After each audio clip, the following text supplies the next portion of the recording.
Hello, and this time, welcome to the updates from the Dev Plays. This is going to hopefully be more of a, I want to say natural thing. Welcome to my terrible intros. Wouldn't be this podcast about it. Absolutely. Yeah. Although Tradition today, now. this is not actually a podcast, is it? It's actually an updates episode. I know. Shock. It's why I have the exclamation mark and you guys have the question marks above your heads. Oh my god. We're in a Metal Gear Solid game. What was that noise? Da, da, da, da, da, da, da, da, da, and no monetization for us. I'm just kidding. We never monetize our videos because well, I was going to say good people, but anyway. Right, so today we're actually going to be talking about the episodes, specifically the episodes that actually have updates within them, and also the updates that came from the episodes. For those of you who don't know, and you've been living under a rock, the Dev Plays are, well, they kind of stand for Dev or Development Playthroughs or Development Playtests. These two, who are either side of me, they are Hello. playtesters. Would you like to introduce yourselves?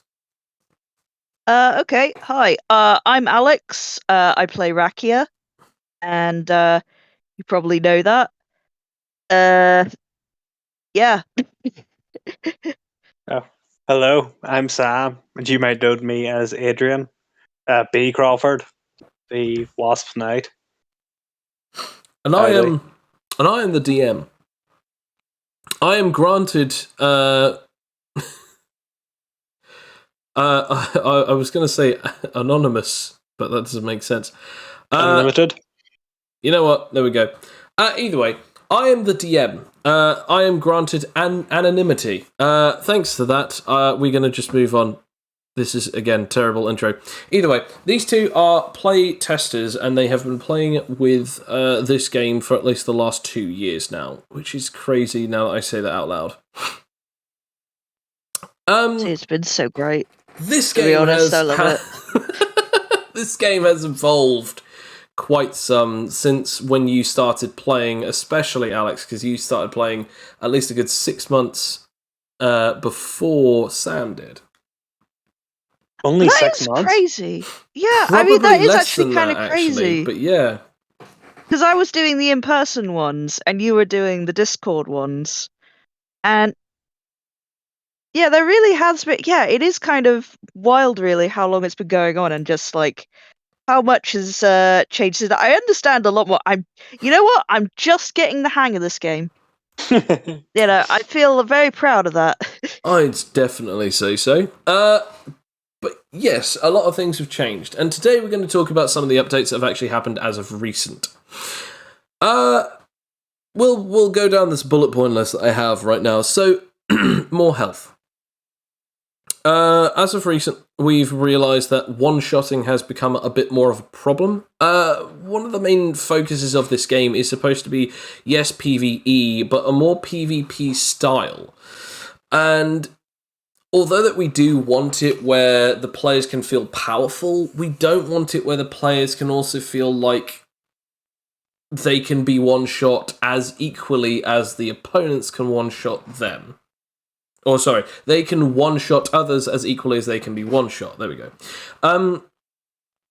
Because of this, we've recently introduced a new system where we've already said this before, that the game is supposed to mix between roleplay and power gaming.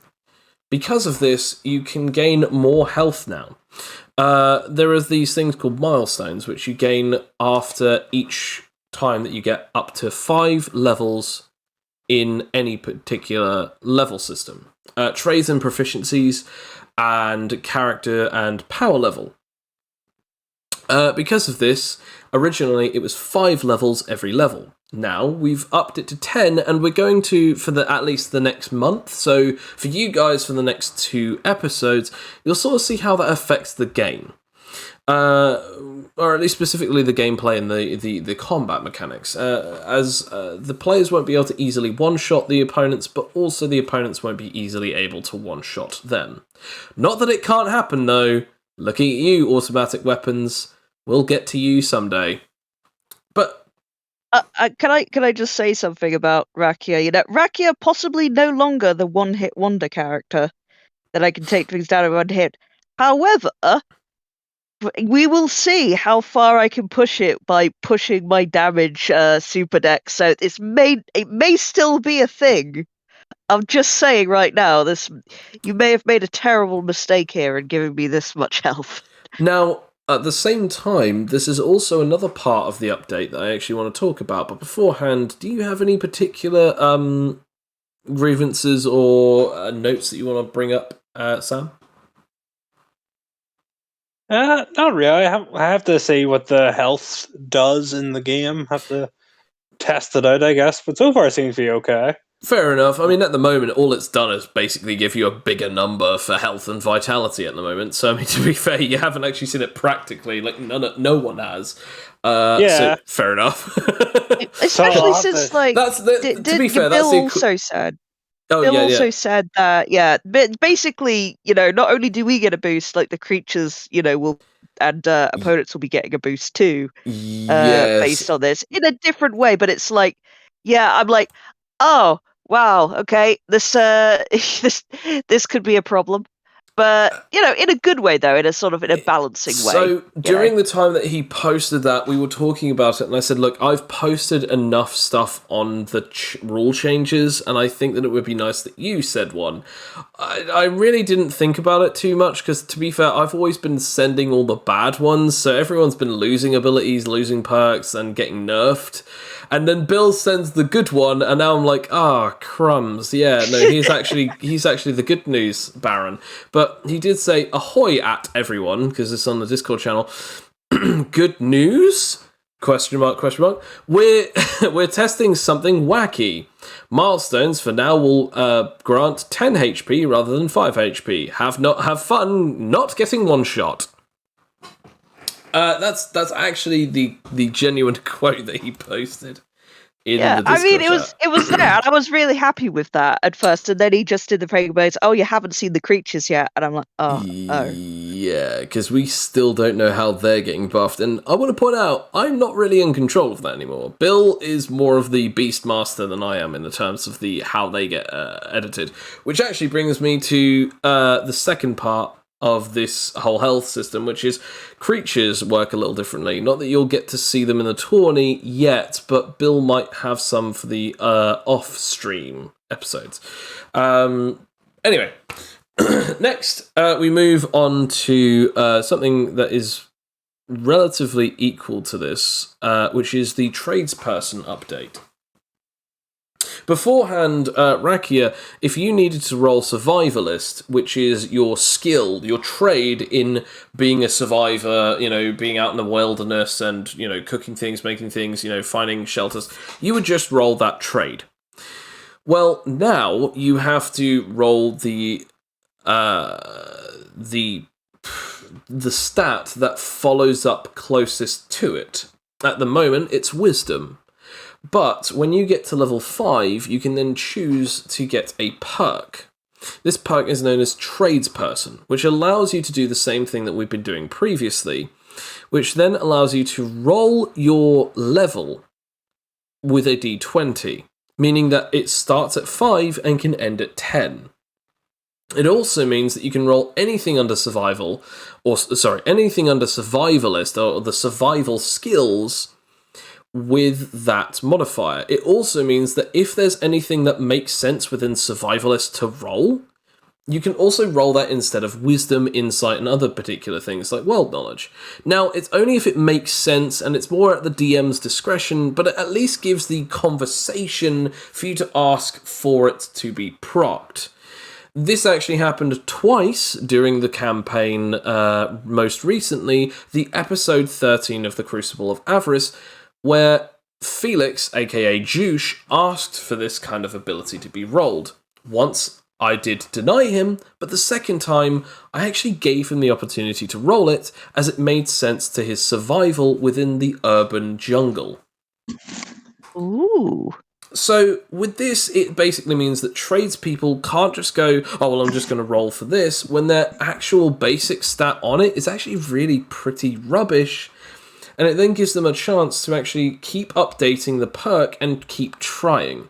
It creates that, what's the best word for it, journey towards getting better, because at first, you might be really bad dexterously, and therefore your driving skill might be bad. But then later on, there's a point where it surpasses from that to less about your dexterity and more about your skill in and around cars. So that's why we built it. Any feedback from this so far, or even any thoughts on this?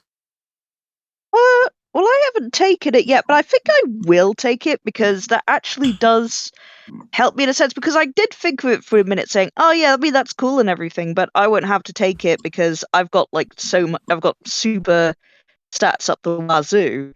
But then I realized, what if I get nullified? Because you folks haven't seen my character sheet, but if I get nullified and I don't have my super wisdom anymore, I don't have a +8 modifier. I have a +1 modifier.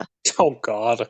Yeah, so I was thinking, like, in the advent of getting nullified, this is the thing why I've been boosting up, my character levels a lot, because I thought that I was going to be in a nully challenge, and because, that I was so scared of the nullified challenges, because I was building up to it, and I'm like, I am screwed if I go in without preparing it. So this would actually have worked quite well, because and it makes sense, because we have something similar for the martial arts thing anyway. You could roll martial arts, in place of like your dex. Well, depending on like, the situation, but you can do it. So why would that also work with other trades? And I think that it's going to be quite a game changer for some people, because they'd be like me where, you're starting to run out of, levels that you can put into your like main stats. So this could be a good way of like balancing it out, as well as like creating more character, moments as well. It's like you can Absolutely. be, truly, bad at like dex and straight and like pretty bad stats in general, but you are very good at driving. Like you are the getaway car. I mean, to be fair, there is something that there is a phenomenon which actually does happen with people who have really bad motor skills, and they're given something that they have trained in for a long portion of their life, and suddenly, like, they are considered to be the best of the best. I mean, this even happens not even just physically, but mentally, as there have been known cases where there are people who are in the in the music industry, and they can barely remember the face of their own partner, their own wife, their husband, their children, anything like that. And suddenly, it's like, okay, the song, the music starts to kick in, and suddenly they know every single lyric perfectly, every note perfectly. And it's the same thing with the styles of combat. There are people who act, pretty normal. And I know that you see it in action movies a lot, where they suddenly like deflect the perfect attack or whatever. But that actually does happen with those who have been trained in the martial arts for a large portion of their life, or even, intensively for a short portion of it. So it is a thing where it's like a clumsy person could be incredibly great at a dexterous skill, just because that they are quite good, but only in this one particular point. Just because you know how to program does not mean that you know how to fix someone's computer. And it's the same thing with just because that you keep dropping your glasses doesn't mean that you're not an incredible driver. And that's something that people need to understand, especially with the system that we built. Yes, it's a power gamers build, but we also have it that any possibility is quite frankly possible. I mean, you might not be very intelligent, but you might be able to understand biology to the point of which that you can help suture people up. Yeah, you're not going to get a medical degree, but who says that there are people out there who can help people in the forms of medicine, and they might not ever have trained a day in their life in the forms of academic work towards medicine. Instead, they've focused on more of the practical aspects. There are people out there who have had to do that out of either force or just out of curiosity. So because of that, the trade system works like that. You're a person of that trade person. And because of that, you've created this capability of this only one specific set of skills. And thanks to that, that skill has actually affected you from not having to be forced into your stats. Rather than, oh, you've got one level in it, now you can basically use this instead of all of the very difficult things. Until you get to a certain level, you're not going to be able to carry that. So that's the answer to that particular one. Anything to add to that, Sam? No, I think you've put it very succinctly. You say that. I was speaking way Adrian too much. will get one. Well, to be honest, the way I thought it worked was kind of like the SPMA system, where you can only, until you reach level 5 and get a specific perk, you have to use your SP number. Whereas level 5, you can use your trade number, your SPMA trade number. To be fair, so I thought that's absolutely for proficiencies that was absolutely true. But the problem is that trades were not the same. Trades and proficiencies were different in that aspect. No, that's what I was going to say, was that for people who don't have powers, like say they're just basic humans, that's a bit, I don't want to say better, but kind of better that they at that point don't have, before this change, they could just do that immediately. Mm. So it kind of evens the entire field now that trades now. I suppose it also kind of makes it more annoying for them, but Absolutely. I mean, as of recent as well, but this is before the recent episode. So I originally wasn't going to talk about that, but the XP system has also changed, so that like there was. Oh yeah, I was about to mention that too, because that was like a huge thing, and Kane and Bill worked on. Absolutely. Bill and Kane both worked on the XP and the creature system, so that you get more XP and there'll be more rewards. Because of that, you can now play as different creatures of category size. That meant that you didn't get any necessary extra abilities, which is why Rakia lost the Huskonian ability that she had for a very long time. I was actually going to move into something that is probably the last thing that I actually touch on for this episode, because we are sort of going over into 17 minutes. And I think that it's kind of important that we talk about this now. Which is, I've just literally written it here as Nullification XP or Nullify XP. This has been a big one, and actually this sort of goes into another thing that I was actually going to talk about, which is transformation nullification. Recently, nullification was seen as the most broken ability in the game, and to some degree it still is, and I'm fine with it being relatively broken, but within a semi-fair, understandable system. So we've changed a couple of things, and quite frankly, Sam, you won't have noticed this because it hasn't affected the Power Compendium just yet, except for Dragon, because we started on Dragon, so we need to go over through all of the creatures, but it will eventually read as such for you. Nullification does still affect your ability to transform, and it does get rid of all of your bonuses. However, any physiological changes that do not grant super stats will not be affected, meaning that you are stuck in that transformation stage, meaning that if you are in hybrid mode, you're stuck in hybrid mode. If you're in wasp mode, you're stuck in wasp mode. If you're in human mode, you're stuck in human mode. If you have a stinger, multiple limbs, or wings out, they can still work. However, they are operated based on specific stats. For instance, the wings will be based on either dexterity or they will be based on con. Stinger blades, obviously, they will be based on con. Although you cannot protrude any further anymore, you can still use the ones that you have access to, and you won't be able to access poison, but you will still have up to 4 arms if you have the extra limbs ability, and still use your wings if you have them. If you're in a strenuous form, that will be forcibly detransformed. And finally, if you are in a transformation, you will not be able to use your abilities to transform into another one, meaning that you will not be able to go back to human, and you will definitely not be able to go into another form whilst you are nullified. However, this does mean, once nullification has ended, you do not have to re-roll to transform into said modes, meaning that you don't have to retransform to go back into Wasp, retransform to go back into hybrid mode. You're in hybrid mode at the time, you're in whatever mode that you're stuck in at the time.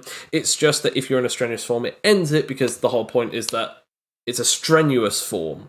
So that is the main thing that happens. So if you're a dragon and you turn into a dragon, if they get nullified, they lose all of their abilities except from their flight and their large body, but they lose their super strength, they lose their scales, and the damage resistance that comes with the scales, and they lose their fire breath. They don't lose, obviously, anything else like their wings, if they got their wings, and so on and so forth. There are a couple of other abilities that they also gain and keep based on their physiological traits, but there are certain effects that, when actively activated, they don't keep. The reason for the damage resistance loss is because half of the point of nullification is being able to break through it, hence why they lose it. But everything else they get to keep. That's pretty much the gist of how nullification works against transformation. They've been nerfed slightly because originally you were forced out of your transformation. And that was that. And you had to re-roll once nullification was over. Now, it's done differently. What's your opinion? I think it's a lot better. I'm waiting to hear it from Sam, because Sam's the only transformation type so far that I know of.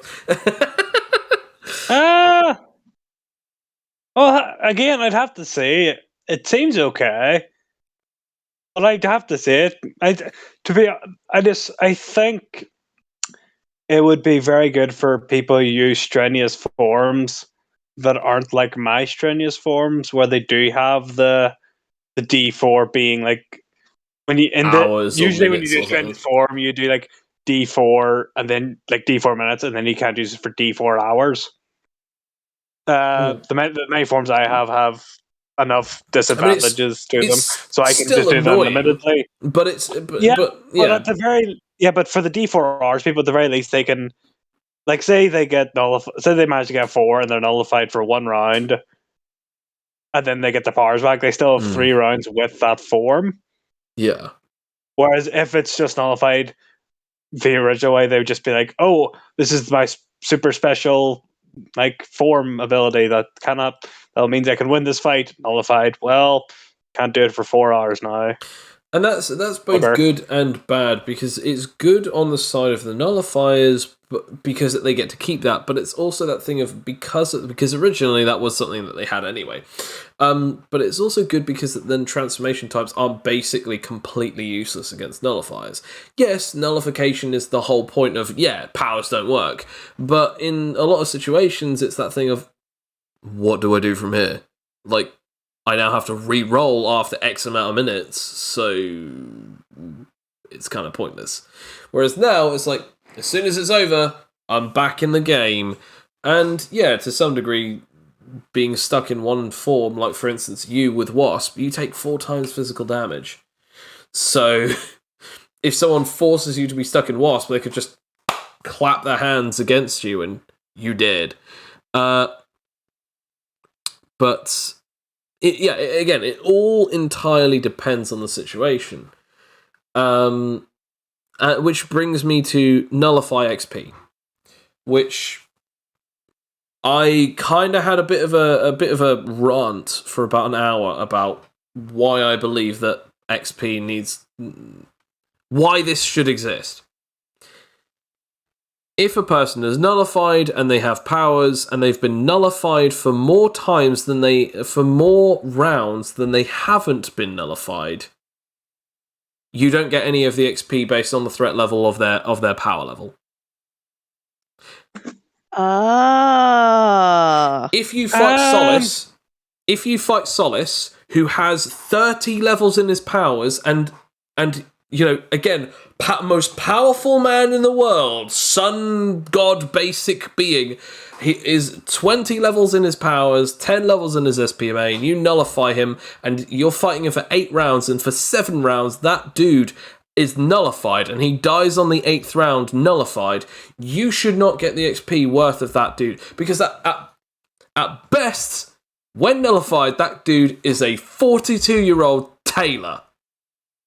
That's all he is. Yeah, I totally. You know what? I absolutely. On some level, I'm like, but on the other level, it's like, yeah, that makes sense because you're just kicking a baby at that point. It's like, oh yeah, I've just, I've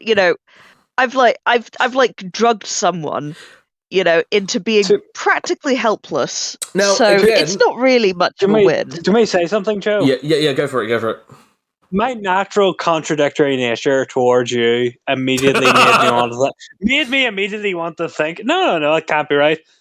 But actually, I have to agree with you. Yeah, I have to agree with you on this point. That makes a lot of sense because without powers, most of the people with powers are utterly useless if they don't have their powers. Right?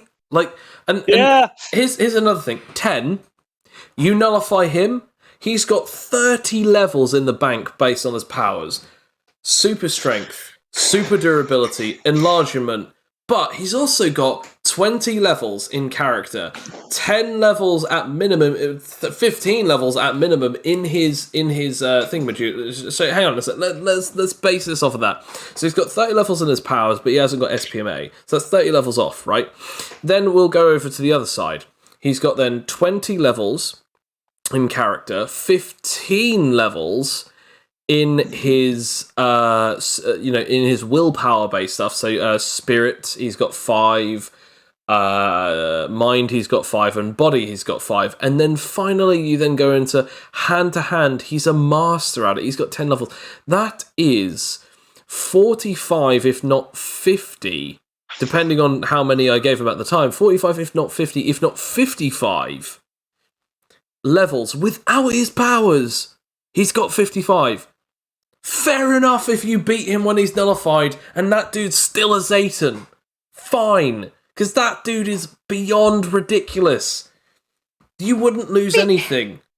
Fine. Because of the way that the system works is that nullifying him makes it easier for you, but he's still a ridiculously strong being with super durability. Because, not super durability, but he's got super con. He's really freaking strong. He's got willpower, and to be honest, he has the dial anyway, so he can break free of it if he chooses. So, what's crazy as well is if that he's nullified for most of it. Sorry, go on. No, what's crazy as well is that, with the new additions to husks, where they don't have that extra ability, and to be fair, that was fine for Rakia because ironically, one of the accolades was very similar to that ability anyway. So with a couple extra downsides, so it didn't really affect me that much. So it does affect 10. He doesn't have a movable object anymore. No. Exactly. However, like you said, he's still got all of that power because of all of the stuff that he's trained up for. So he's still going to be difficult. I mean, I don't know. I like to think that he's less impossible, but he's still really ridiculous. So just a real quick one. 10 has hand to hand. Oh shoot! Actually, okay, no, he does have SPMA, so he'd be losing 40 levels rather than 30. Because level 10 on hand to hand, level 5 on spirit, level 10 on body, level 2 on mind, 10 on biology, 10 on medic, 10 on animatology. So if you nullified him, he'd lose 40 levels, and that still wouldn't scratch the surface of what he has, because he's also got 20 levels in character. So to be honest, even if you nullified him, he would still be a Zayton level based, Zayton threat level, meaning that he would be the maximum level at best. Meaning that, and again, he's only a mini boss. I say only, but he's a mini boss, which means even if you nullify him for all of the rounds that you're fighting him, and you kill him, and he's still nullified, and he never got to use his powers, the dude has so much health, so much resistance, so much power, so much willpower that there is still a chance that he could have broken out and killed all of you. At that point, fair enough. That like Actually, even that, but again, because that he's so high level, even weakened, he is still considered a Zayton threat. And I want to point this out. It removes it based off of the XP and based off of the levels, but he does not lose any health. So you're still fighting a character that has 150 to 170 health. do you know what? Though I actually thought about this now. Yeah. I now kind of want to disagree with you when they get no XP. I want to point out the minimum XP they can ever get is, I think, 20. I would think that they should get more because. Okay, do me tell you why now? Why I thought of this? Oh, What's then. that? Because the same way healers get a lot of XP. Yeah, but they It's the same way Oh, healers yeah. and builders get a lot of XP. People who make weapons get a lot of XP. People who heal people get a lot of XP. People who are there for one specific thing, I think nullifiers should get some amount of XP because that's their entire goal in life is to nullify. Healers, all they do is heal. Weapon makers, they make weapons. They get XP every time they're used, baby. Nullifiers, I think, because that is that. I think they should get more. I think they should get XP now. Yeah, I will say I will come in here to have my sort of general. I'm not going to question it because it's so OP and it's got me out of a few scrapes, but it is a little bit of a gripe about how we do XP for the weapons creation and the healing and stuff. Because it is really, for one particular reason. Like I had this with Aspen, but I think Connor playing as Azure in our other non-stream game really has proved this that. He is the healer of the game, and every XP he gets more XP than any of us just because he's healing us over and over again, and he's like well advanced beyond us. Which Because is fair again, enough. Which is fair enough it's just- because he can't fight back. I mean, Yeah. theoretically he can now, but even still, he's nowhere near as ridiculous as you, who have got 4 teddy bears the size of T-Rexes, and me, who can cut through ghosts. I mean, yeah, fair enough. Like we are way different, but also, like, I want to point this out. Like Siobhan can now, like, she can now play as a character who can turn into a sword that can now cut through, like. I'm pretty sure cut through steel. At some point, when she gets to like level 10, if not level 12, she can cut through like titanium. By a certain point, when she gets to level 20, she'll be able to cut through freaking like anything, like diamonds. So I mean, sweet. Joe, I think Hux is going to lead him to a point there about something. I'm assuming. yeah. Sorry, go on. Yeah, go on. Yeah, well, yeah, it's just the case of like with the nullification stuff is that people get really over-leveled by by these particular things, and it just it's not that it's like unfair. It can be possibly unbalanced. Like we've seen with like the thing where we're literally like punching monsters in the face, and we get like less XP than Azure, who is like just patching us up, and like again, it's like also with the Phoenix flowers as well. Again, I don't want to complain about this because again, it gets me out of some scrapes. But giving Phoenix flowers to people and getting the healing XP from that, it just seems a bit. With that, the only reason he got XP from healing you at the time was because he force fed it to you. If you fed yourself it, or if he gave it to you and then you later ate it yourself, no one would get XP for it. Except from if there was a point where roleplay wise it was like, you know what, I'm gonna give this to you because I think you're gonna need it and you're my friend, Rakia, and I don't want you to be without it. And it's like, okay, that's a really cool roleplay moment that broke all of the the previous issues, and therefore I'm gonna give you XP for that. But it wouldn't be healing based XP, it would just be roleplay based XP. But no, unless if you're force feeding someone, because at that point you're not healing them. You're giving them means to heal, but they're not, you're healing yourself. You willingly take that thing, eat it, there you go, you're healed. But He force-fed it to you because you were unconscious. Hence why Yeah. he got the XP for it. Yeah, because I just thought that it was like a case of like we were just, doing But- it with like Did any you- willingness. Because I thought that was Did a you bit not willy-nilly. question why you guys never got XP for ever giving anyone else a Phoenix I Flower? thought it was different from like the way you were doing XP. I thought that was like one of the new things. Oh, no. That's always been a thing. Even ever since the alpha testing, it's always been, if you give someone a flower, or you give someone a stim pack, or you give someone anything, if you didn't make it, like you didn't actually physically create and make it, and they then heal themselves with it, themselves of their own volition, you don't gain any XP whatsoever unless if there is a roleplay genuine reason as to why your character gives this healing item to them. Other than, yeah, you should probably take this because you need it. Wait. So does that mean, like, let's give an example. Aspen here used nature to create like Phoenix flowers somehow. Yep. And give them to people. Would Aspen then get the XP from the Phoenix flowers healing? So long as Aspen was within the vicinity of said people who ate them, yes. Because Aspen now knows, so what I just did healed It did people. work. Yeah, it did work. Okay, so now that works. I'll tell you how I know this, because Aspen did actually do that, and so did Cosmos. They had like a factory of them, like they had so many, because they took one and were like, okay, let's make 7 of these. Okay, let's make 14, 28. Because why wouldn't you? Yeah. Which is just sort of the nitpicky thing that I'm bringing up is that it can be, I don't know if it's like unfair in terms of like an unbalanced power, or if that's just the nature of the power. I think it is the really, nature of the power. So so originally, we've gone over quite a bit, but I think that this is actually very important to actually talk about. Originally, nullification was actually going to have it that was its weakness. Like, nullifying someone basically removes like the X, Y, and Z. That was actually its weakness. And then we said, no. In XP, in the rule book, it will say anyone who's nullified, for this amount of turns, or for the more amount of turns, or the majority of the turns that they're in combat, they basically lose all of those levels when people kill them or defeat them, and therefore their threat level drops.